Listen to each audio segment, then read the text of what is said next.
Enquiries, a sort of sub-series of our history videos that we do here on the channel. Now, I believe the last one we did was Pablo Escobar, and that seemed to be pretty popular, so I figured we'd pick another sort of controversial, sort of intriguing figure to look at, and we are indeed looking at the life of Al Capone, evidently one of the most sort of infamous gangsters to have ever existed. I've got the gain on the microphone a little bit lower than usual. That's because, yet again, despite it being 1 o'clock in the morning, my brother is literally like shouting on Discord to people. Like, it's just absolutely ridiculous. Bear in mind, I'm downstairs, and upstairs he has 2 younger sisters either side of him. Like, I don't get it, but I'm just gonna stop, like, moaning about him in future videos because it's probably boring for you guys, but like, it's just so infuriating. I can't wait to move out, probably forever again, or for him to move out, which he is going to uni soon. But anyways, I digress. You can probably hear him in the background.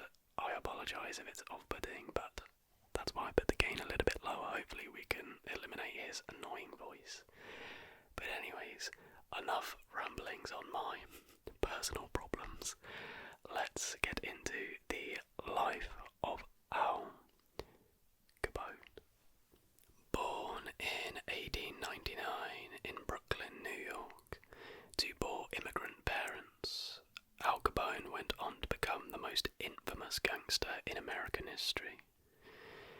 In 1920, during the height of Prohibition, Capone's multi-million-dollar Chicago operation in bootlegging, prostitution and gambling dominated the organised crime scene. Capone was responsible for many brutal acts of violence, mainly against other gangsters. The most famous of these was the St. Valentine's Day Massacre in 1929, in which he ordered the assassination of 7 rivals. Capone was never indicted for his racketeering, but was finally brought to justice for income tax evasion in 1931. After serving 6.5 years, Capone was released. He died in 1947 in Miami. Capone's life captured the public imagination, and his gangster persona has been immortalized in the many movies and books inspired by his exploits. So that's just an introduction into just who Al Capone is. Moving on to the next section, which is Capone's early years in New York.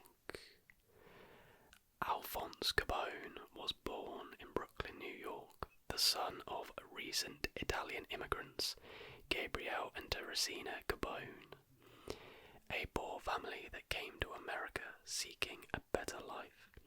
The Capones and their 8 children lived in a typical immigrant lifestyle in a New York tenement.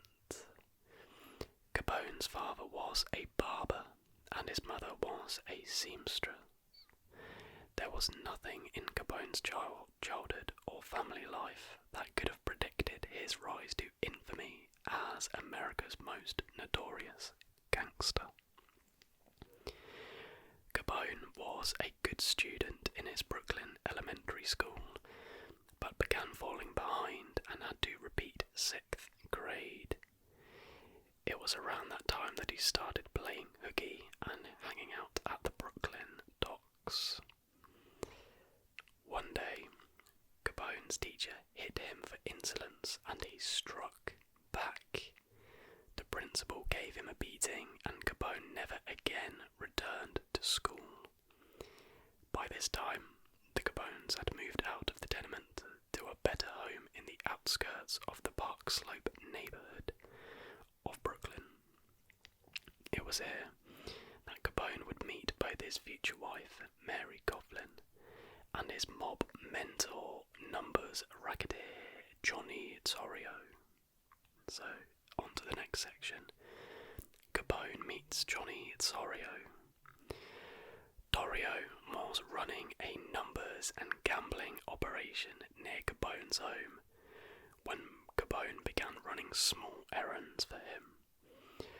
Although Zario left Brooklyn for Chicago in 1909, the two remained close. Early on, Capone stuck to legitimate employment, working in a munitions factory and as a paper cutter. He did spend some time among the street gangs in Brooklyn, but aside from occasional scrapes, his gang activities were mostly uneventful. In 1917, Zario introduced Capone to the gangster Frankie Yale, who employed Capone as bartender and bouncer at the Harvard Inn in Coney Island. It was there that Capone earned his nickname Scarface. One night, he made an indecent remark to a woman at the bar. Her brother punched Capone and then slashed him across the face, leaving 3 indelible scars that inspired his enduring nickname. Capone in Chicago. When Capone was 19, he married May Coughlin just weeks after the birth of their child, Albert Francis. His former boss and friend Johnny Zario was the boy's godfather. Capone, now a husband and a father. Capone wanted to do right by his family, so he moved to Baltimore, where he took an honest job as a bookkeeper for a construction company.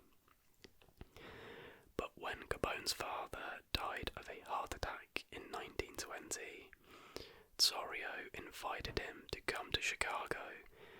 Capone jumped at the opportunity.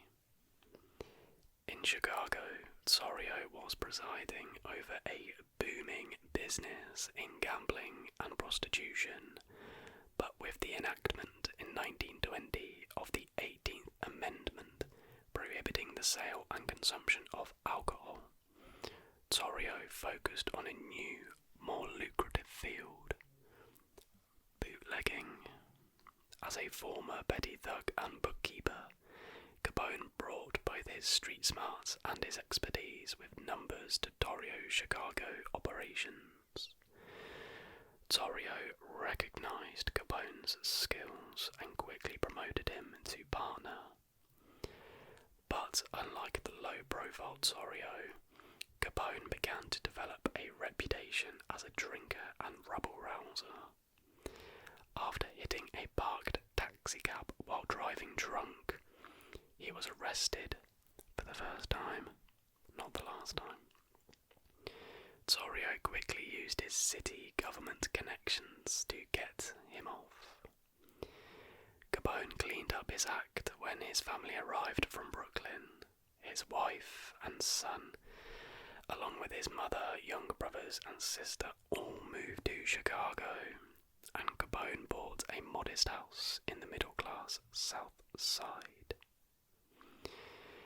In 1923, when Chicago elected a reformist mayor who announced that he planned to rid the city of corruption, Zario and Capone moved their base beyond the city limits to suburban Cicero. But a 1924 mayoral election in Cicero threatened their operations once more. To ensure they could continue doing business, Zario and Capone initiated an intimidation effort on the day of the election, March 31st, 1924, to guarantee their candidate would get elected. Some voters were even shot and killed. Chicago sent in police to respond, and they brutally gunned down Capone's brother Frank in the streets. Moving on to Capone's reputation. After an attempt on his life in 1925 by rival mobsters, Zario decided to leave the business and return to Italy, turning over the entire operation to Capone. Scarface again ignored his mentor's advice to maintain low profile, and instead moved his headquarters to a plush suite in the Metropole Hotel in downtown Chicago. From there, he began living a luxurious and public lifestyle, spending money lavishly, although always in cash to avoid a trail.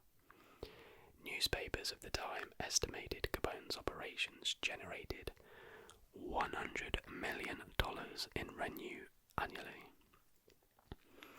The press followed Capone's every move avidly, and he was able to gain public sympathy with his gregarious and generous personality. Some even considered him a kind of Robin Hood figure, or as anti-prohibition resentment grew, a dissident who worked on the side of the people. However, in later years, as Capone's name increasingly became connected with brutal violence, his popularity waned. In 1926, when two of Capone's sworn enemies were spotted in Cicero, Capone ordered his men to gun them down. Unbeknownst to Capone, William McSwiggan, known as the hanging prosecutor, who had tried to prosecute him for a previous murder, was with the two marked men, and all three were killed. Fed up with Chicago's gang-dominated lawlessness, the public clamoured for justice. The police had no evidence for the murders, so instead they raided Capone's businesses, where they gathered documentation that would later be used to bolster charges against him of income tax evasion.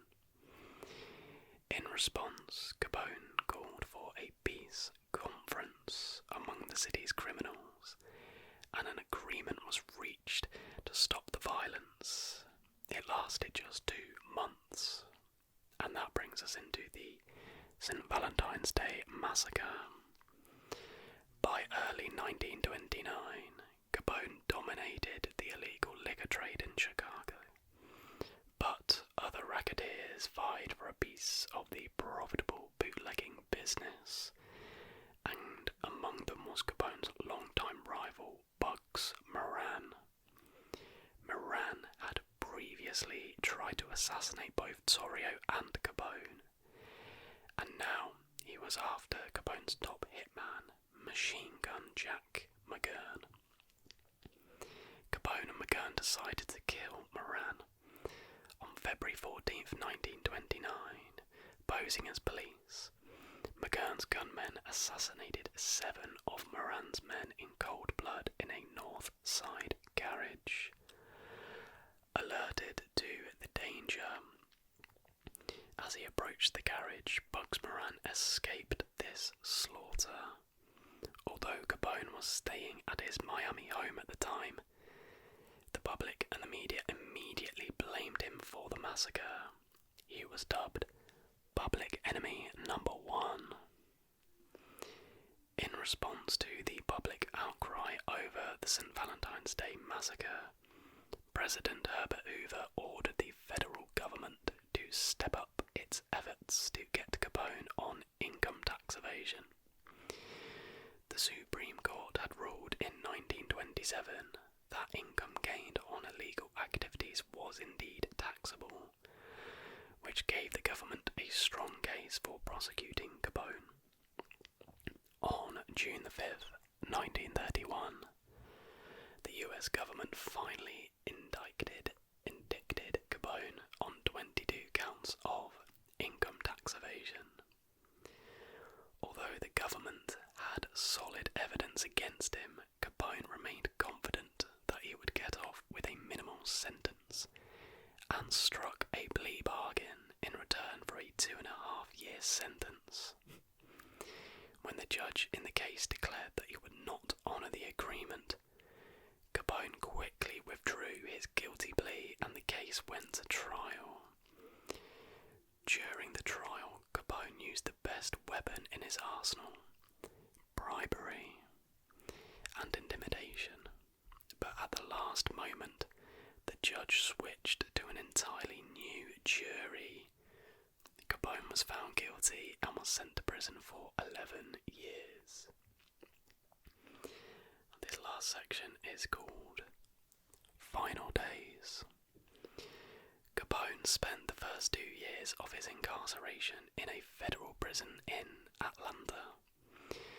After he was caught bribing guards, however, Capone was sent to the notorious island prison Alcatraz in 1934.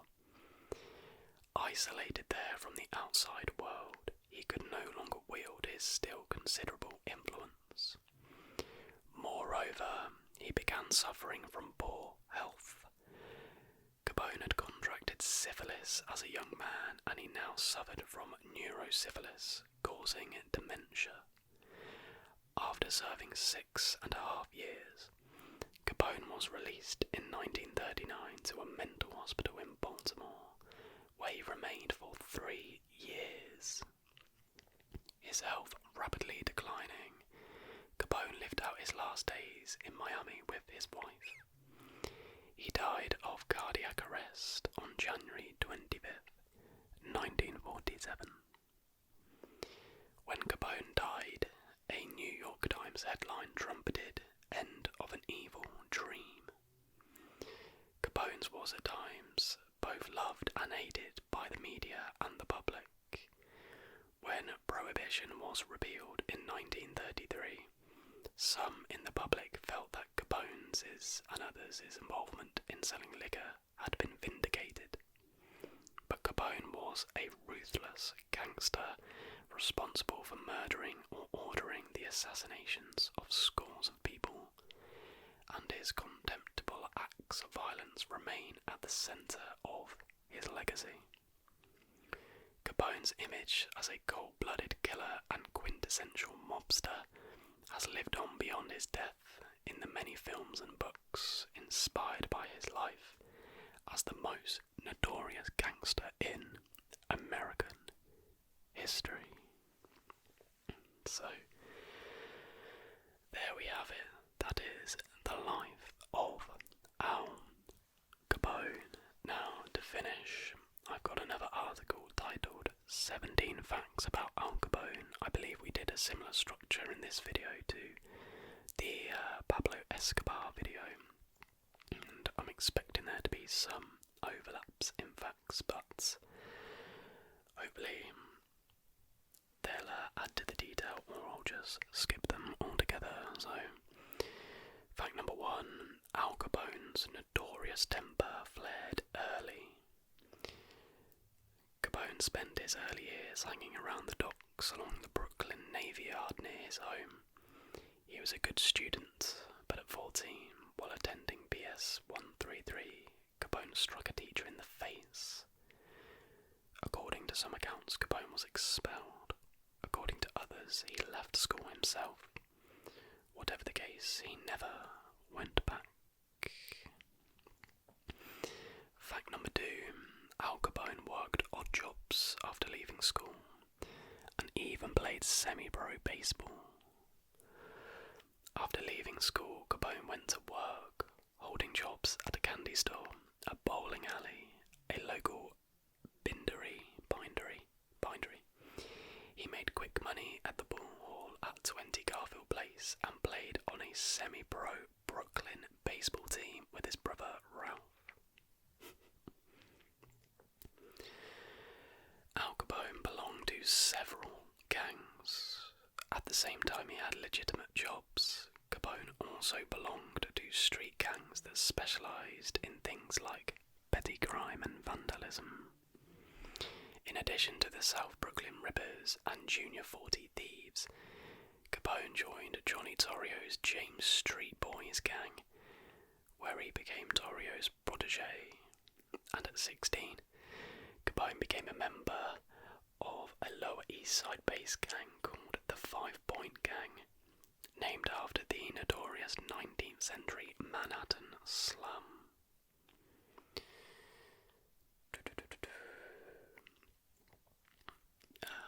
Next fact is Al Capone rose to power after a shootout. A shootout is a shootout.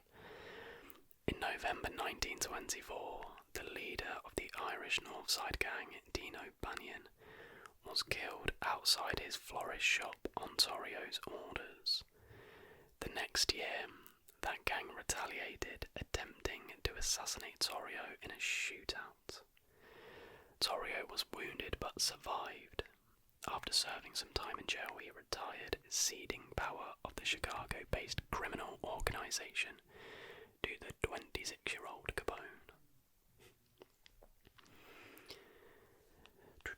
That's about how much money we made. Here we go. Al Capone's brother was a prohibition agent. While one Capone made his money flouting the nationwide constitutional ban on the manufacture, sale or transportation of intoxicating liquors, another Capone made his money enforcing it. Al's oldest brother, James Vincenzo Capone, left New York in his mid-teens and changed his name to Richard James Hart. He eventually became a federal prohibition agent in Nebraska. Next fact is, Al Capone bought a house in Miami Beach, and locals weren't happy. Capone did not receive a warm welcome when he bought a home on Miami Beach's Palm Island in 1928. Instead, Miami instituted what was known as the Chicago Plan, which called for Capone's arrest whenever he was within city limits. At one point, he was arrested 3 times in 10 days. Another quick fact is, Al Capone was actually never charged for the St. Valentine's Day massacre. I guess, yeah, they didn't actually have any physical proof that he orchestrated it, just rumours, but that's why they could physically get him on the tax evasion charges. The infamous baseball scene in The Untouchables was based on reality. So we got a couple of facts left. Here's a good one. Al Capone played in Alcatraz's band. After spending the first portion of his sentence in Atlanta, Capone was shipped to the newly opened Alcatraz in August 1934. There, thanks to good behaviour, he was able to join the Rock Islanders, an inmate band that performed Sunday concerts. Capone played the banjo. And the final fact here, one Canadian town used Al Capone for marketing purposes. It's likely that Capone's bootlegging operation made forays into Canada, but according to the Royal Canadian Mounted Police, one of the spots he definitely didn't slip by the border was in the Saskatchewan city of Moose Jaw, despite what the town's marketing materials claimed. According to an official statement on the RCMP's website, in 2000, the town of Moose Jaw, Saskatchewan, came up with a marketing ploy to attract tourists. They claimed that Al Capone spent time covertly in Moose Jaw during American Prohibition, using the Moose Jaw tunnels to run his bootlegging business. There is actually no evidence that links Capone's bootlegging to Moose Jaw, let alone any evidence that he ever set foot on Canadian soil. So, there we go, guys. That's hopefully giving you a bit of insight into the life of Al Capone, and now you have some really cool facts to wow your friends with or whatever. But yeah, I really hope you did find this entertaining, informative, and most importantly, relaxing. Again, I'm hoping the noise coming from upstairs isn't too bad. I'll do my best to edit it out, but it's going to be tricky, but maybe it'll be fine. Maybe it's like a bit of relaxing ambience. I don't know. We'll have to see. But yeah, my apologies if it is bad. If it isn't, happy days. But I really hope you did enjoy this video. Everybody, do leave suggestions down below for who you'd like to see us cover on the life of, or any other history videos you'd like to see. Do let me know down below. But if you did enjoy